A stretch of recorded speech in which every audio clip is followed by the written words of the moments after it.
اعوذ باللہ من الشیطان الرجیم بسم اللہ الرحمن الرحیم۔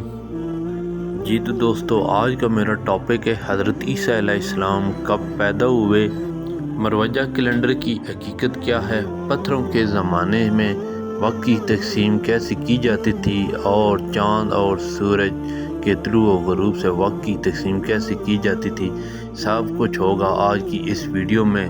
چلیں تو آگے بڑھتے ہیں میری ویڈیو کی جانب۔ نیا سال شروع ہو چکا ہے۔ یہ سال جس مروجہ کیلنڈر کے مطابق شروع ہوا ہے وہ یونیورسل اکثریت اختیار کر چکا ہے۔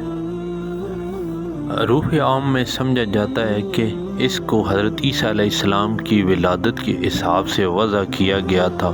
اس کیلنڈر کے علاوہ ہمارے ہاں سن ہجری بھی رائج ہے، جو رسول اکرم صلی اللہ علیہ وآلہ وسلم کی مکہ مکرمہ سے مدینہ منورہ ہجرت کے مطابق ترتیب دیا گیا تھا۔ اس کے علاوہ ہمارے ہاں ایک دیسی کیلنڈر بھی چلتا ہے جس کے مطابق یہ سال جو چل رہا ہے 2070 بے ہے۔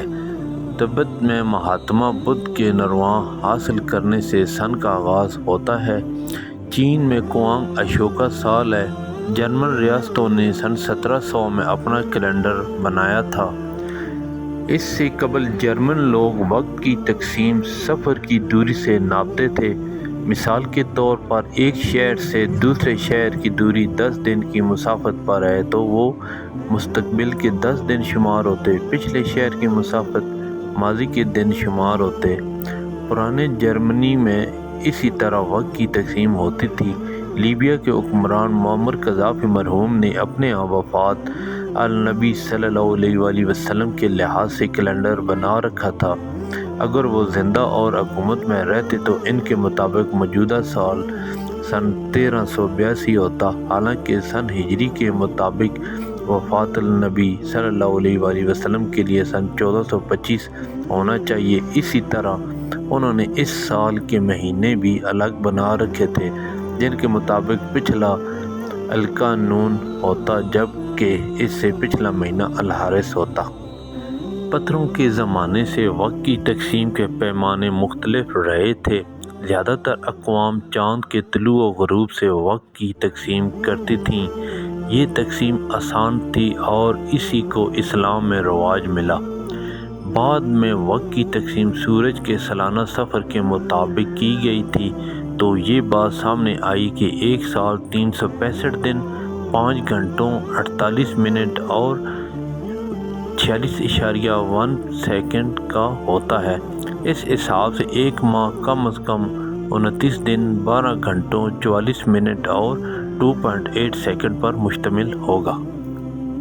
مروجہ کیلنڈر عیسوی کیلنڈر یورپ کی فتوحات اور دنیا کے اکثر علاقوں کے یورپی کالونیاں بننے سے پوری دنیا میں پھیل گیا اور سن 1900 بعد از مسیح میں ایک طرح سے یونیورسل کیلنڈر بن گیا۔ سن 1990 بعد از مسیح میں کا سال چین میں کوانگ اشوکا کا 26واں، تبت میں 2444واں، یہودیوں میں 5661واں سال تھا۔ دنیا میں ایسے لوگ بھی ہیں جن کا سال 354 دن کا ہوتا ہے یا ان کا نیا سال 1 اپریل سے شروع ہوتا ہے۔ ہمارے ہاں جو یونیورسل کیلنڈر راج ہے اس کے مطابق یہ 2024 کا سال ہے جو شروع ہوا ہے، مگر جدید تحقیق کے مطابق یہ ہند سے صحیح نہیں۔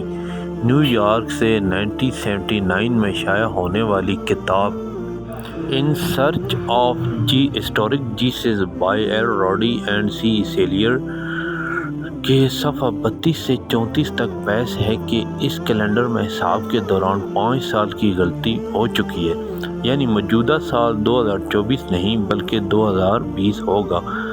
سن 526 مسیح میں روما کی حکومت نے وقت کے بڑے پادری ڈیونیس ایکسیگس کو ذمہ داری سونپی کہ وہ ایک کیلنڈر تیار کرے جو عیسوی کیلنڈر کہلائے، مگر بڑے پادری کے حساب میں غلطی ہو گئی اور وہ حضرت عیسیٰ علیہ السلام کی زندگی کے 5 سال کھا گیا۔ یعنی محققین کی رائے کے مطابق حضرت عیسیٰ علیہ السلام 6 سال قبل مسیح میں پیدا ہوئے تھے۔ اور ہم ڈیونس ایکسیکس کے بتائی کیلنڈر کے مطابق زندگی بسر کر رہے ہیں۔ قاموس الکتاب یہ مسیح اشاعت کی ایک کتاب ہے۔ عام طور پر خیال کیا جاتا ہے کہ سن عیسوی کا آغاز یسوع مسیح کی پیدائش کی تاریخ سے ہوا۔ مسیح کی پیدائش کی تاریخ یا سال کا صحیح علم کسی کو نہیں۔ غالباً ان کی پیدائش سن 753 رومی سال میں ہوئی۔ رومی کیلنڈر شہر روما کی بنیاد کے روایتی سال سے شروع ہوتا ہے۔ اسے AUC جو اب عرب کنڈیٹا کا مخفف ہے، جس کا مطلب شہر روما کی بنیاد سے پکارتے ہیں۔ اس رومی سال کے 12 مہینے تھے جو 29 اور 30 دن کے ہوتے ہیں۔ ہر سال میں کچھ دنوں کا اضافہ کیا جاتا تاکہ شمسی سال اور سرکاری سال میں ہم آہنگی قائم رہے، لیکن بعض رومی افسروں نے، جن کی یہ ذمہ داری تھی کہ وہ حساب کر کے دنوں کا اضافہ کریں، لاپرواہی کی۔ یوں قیصر پولیس کے عہدے میں شمسی اور سرکاری سال میں 2-3 ماہ کا فرق پڑ گیا۔ قیصر پولیس نے اس فرق کو در کرنے کے لیے رومیم کیلنڈرز کی اصلاح کی اور کوشش کی کہ نقطۂ اعتدال لیل و نہار یعنی موسم بہار کا وہ دن جب دن اور رات برابر ہوتے ہیں۔ سن 525 عیسوی میں ایک راہب نے خیال پیش کیا کہ بجائے رومی سال کے عیسوی سال رائج کرنا چاہیے۔ یسوع مسیح کی پیدائش اس کے حساب کے مطابق AUC 753 میں ہوئی تھی۔ اس طرح اس نے سن عیسوی کی بنیاد ڈالی۔ رفتہ رفتہ یہ کیلنڈر مقبول ہوا۔ لوگوں نے سالوں کا شمار اس تاریخ سے کیا اور یوں قبل مسیح اور عیسوی سالوں کا حساب شروع ہوا، لیکن راہ موصوف سے حساب میں چند سالوں کی غلطی ہوئی، کیونکہ مسیح کی پیدائش کا سال تعین کرنے کے لیے ذیل کی باتوں کو سامنے رکھنا ضروری ہے۔ نمبر 1، یسوع مسیح ہیرودیس بادشاہ کی وفات سے پہلا پیدا ہوئے۔ نمبر 2، لوکا 2/2 میں ذکر ہے کہ مسیح کی پیدائش سوریہ کے حاکم کورنس کے عہد میں پہلی اسم نویسی کے دوران ہوئی۔ نمبر 3، لوکا 1/2 سے ظاہر ہوتا ہے کہ یوحنا بپتسمہ دینے والے کی خدمت کا آغاز تبریز قیصر کے عہد کے 15ویں سال میں ہوا۔ نمبر 4، مسیح کی زمینی خدمت کے دوران ہیرودیس کی ہیکل ابھی زیر تعمیر تھی۔ ایسا معلوم ہوتا ہے کہ یوحنا 20/2 کے مطابق ہیکل کو پاک کرنے کا واقعہ اس کی تعمیر کے 46ویں سال میں رونما ہوا۔ ہیکل کو ازسر نو 20 ق میں تعمیر کرنا شروع کیا گیا تھا۔ 25 نومبر سن 2012 کے اخبارات کے مطابق سابق پوپ بینیڈکٹ نے اپنی نئی کتاب میں واضح کیا کہ حضرت عیسیٰ علیہ السلام کی تاریخ پیدائش 25 دسمبر اور جو پیدائشی سال مشہور ہے یہ صحیح نہیں۔ اس پر بعض حلقوں نے حیرانی کا اظہار کیا، جبکہ ان کا کہنا ٹھیک ہے اور حقائق اسی طرف اشارہ کرتے ہیں۔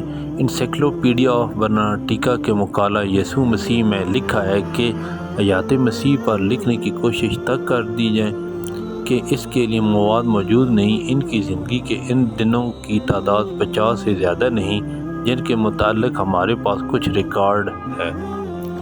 ماضی قریب کے معروف انگریز مسیح مبلغ ڈین اینجی نے بھی اپنی کتاب Christian ethic and modern problem میں لکھا ہے کہ حضرت مسیح علیہ السلام کی کوئی حقیقی سوانح عمری کبھی نہیں لکھی گئی، صرف انجیل میں حضرت عیسیٰ علیہ السلام کے حالات و نظریات اور عقائد کا بیان ہے۔